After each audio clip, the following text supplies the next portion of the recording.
Hey guys, welcome back to our channel app tutorial. Today in this video I'm going to be showing you guys how you can delete Snapchat account.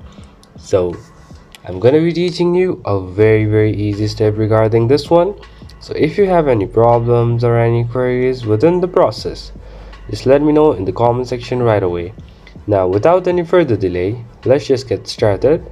So firstly, what you need to do is you need to go to your profile and then go to your settings. Once you are in the settings, scroll a bit down until you find this option support and then go to I need help.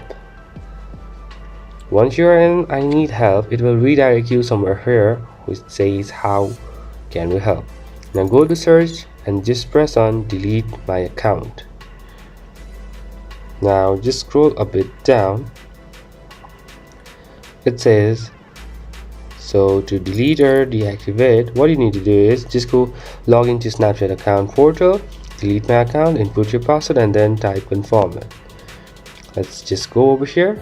Now firstly just log in with your details and then over there you'll be having an option to delete, just delete it. So that's pretty much guys, that's how you do it. I hope this video is helpful for you guys. So thank you for watching our video guys. If you like our video, please leave a like and do not forget to subscribe our channel and also hit the bell icon so you never miss an update from us. If you have any queries, just let me know in the comment section right away and I'll see you guys again in our next video. Till then, stay safe guys. Thank you for watching.